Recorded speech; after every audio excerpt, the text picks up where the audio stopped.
Hello guys, hello water sign, hello Pisces, Scorpio, and Cancer. Welcome dito sa aking channel, Kapalaran 888, water sign, Pisces, Scorpio, and Cancer. Alamin natin kung anong messages, vibration, gabay energy para sa inyong lahat. Ito'y general reading para sa lahat ng water sign, Pisces, Scorpio, and Cancer. Tingnan natin kung ano yung message na posibleng resonated sa'yo or yung mensahe na makakatulong sa'yo. So, meron ka ditong first two cards, which is the Imrama and then the Air. So, nakikita ko sa'yo dito, water sign, Pisces, Scorpio, Cancer, na gamitin mo yung panahon na to para sa pagre-relax. Okay? Kasi, siguro for the past few months, hindi ka masyadong nakakapagpahinga or masyadong stress, toxic yung paligid mo. So, etong air energy na to is sinasabi na may mga fresh news, good news, or pwedeng mga fresh new beginnings ka na gustong simulan na posibleng magagawa mo na siya. Imrama, nakikita natin dito yung pwedeng magta-travel ka, pwedeng yung iba nagpaplano ng paglilipat bahay, pwedeng yung iba may mga planong relocation or anything na posibleng travel or movement dito. Okay? Okay. Water sign, Pisces, Scorpio, Cancer.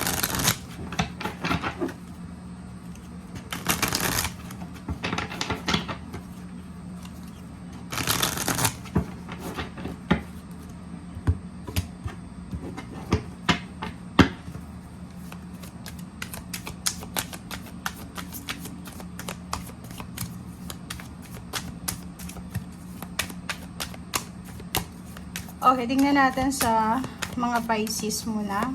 Pisces, Scorpio, and Cancer. Para makuha natin yung energy. Pisces.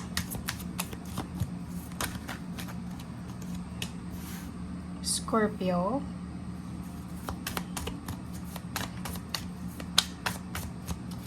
And Cancer.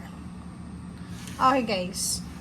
So, makikita mo dito sa Pisces, meron ditong travel talaga. So, posibleng may mga manifestation of travel, relocation, good news. Mabilis na manifestation siya. Mabilis na clarity and balance. Mabilis na incoming. Nakikita natin yung pag-usad. Parang sinasabi na may iba sa inyo dyan, Pisces, na uusad yung takbo ng inyong buhay. So, nakikita mo dito yung mala chariot na actions, diba? So, mabilis, sobrang bilis na pangyayari na pwedeng magdala sa'yo ng success. It's either makakatanggap ka today ng letters, emails, chat, call, na pwedeng makatulong sa'yo para sa improvement or sa kung ano man tong manifestation na minamanifest mo. Dito naman sa mga Scorpio, nakikita natin na meron kayo Scorpio na mga kinakatakutan siguro. Meron kayong mga inner battles na kailangan yung labanan. It's either natatakot na mawala ng relationship. Yung damon kasi minsan mga ano lang yan sobrang pag-iisip, overthinking, overanalyzing, parang ganun. Okay? So, dito naman si Cancer, nakikita natin na busy ka sa araw na ito.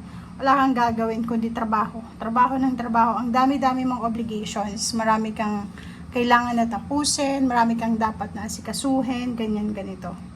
Okay? And yung mga Pisces naman, nakikita ko na mag-iingat kayo kasi sa bilis ng pangyayari, sa bilis ng actions ngayon, maraming gustong makipagkompetensya sa'yo. So, nakikita natin na may success dito, di ba, may tagumpay. So, maraming tao, like isa kang negosyante or empleyado, mostly yung negosyante to, mga business person na Pisces, nakikita ng kapitbahay mo, ng kakilala mo na yung business na ginagawa mo is nagbo-blossom talaga siya. Lahat ng hahawakan mo nagiging pera. So, ihanda mo ang sarili mo dahil kung sa ngayon, maraming benta ka or pwedeng prosperous yung business mo or ginagawa mo, maraming gagaya sa'yo. So, yun yung ihanda mo dito sa sarili mo. Ano pa ba, Pisces? Okay, Three of Wands. Nakikita ko sa'yo dito na may matagal kang hinihintay. It's either 3 months ago, naghihintay ka dito. So, pwedeng may mga competition na hindi mo expected. May mga relationship na, or like for example, may 3 months ka nang hindi kinakausap or 3 years ka nang hindi kinikibo, parang ganyan. Na pwede kayong mag-reconcile, parang ganun. Okay, Scorpio. Ang Scorpio naman, nakikita ko sure dito yung freedom. Financially, yun yung isa sa iisip nyo or iniisip nyo na kinakatakutan ng Scorpio. Yung mabalanse yung financial. Siguro palaging short yung mga budget niya, savings niya, parang ganun. So, sa araw na ito, pwedeng nakikita ko na still nag-worry ka pa rin kung paano mo iba-budget yung financial. At the same time, kung paano ka makakapagsimula, parang ganun. And yung iba, parang if may mga health issues sila, ang problema nila is kung saan sila kukuha ng pera, pwedeng pampagamot or kung ano pa man. Ang impress na to is parang, fertility, abundance. Yung iba natatakot na mabuntis, makabuntis. Yung iba pwedeng unexpected na buntis, tapos takot na takot, parang ganun. Kasi ayaw ng mga anak or ayaw ng mabuntis. And Cancer, lastly, para sa Cancer, Page of Cups, and Judgment. So, nakikita ko sa mga Cancer na sobra-sobra silang burden talaga. Ang dami nilang obligations. Since water sign din yung Page of Cups. Nakikita ko sa'yo dito na gustong-gusto mo nang humingi ng tulong, ng assistance. Kasi ang bigat na ng pinapasan mo eh. Parang ang dami-dami mong pinag-aaral, marami kang sinusustentuhan. Nakikita ko sa'yo dito na kailangan mong gumawa ng desisyon. Like for example, hirap na hirap ka na sa buhay, pero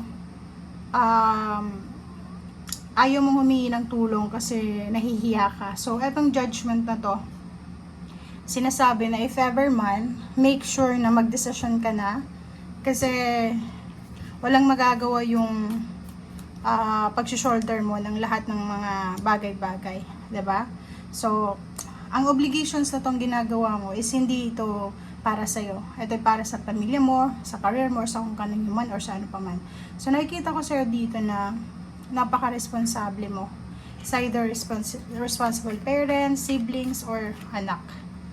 Okay. So, sa Scorpio naman, nakikita natin dito na yung minamanifest nyo talaga is 10 of Cups. So, may mga celebrations, unexpected or expected celebrations, na posibleng darating sa inyo, na posibleng magdadala sa inyo ng sobra-sobrang success.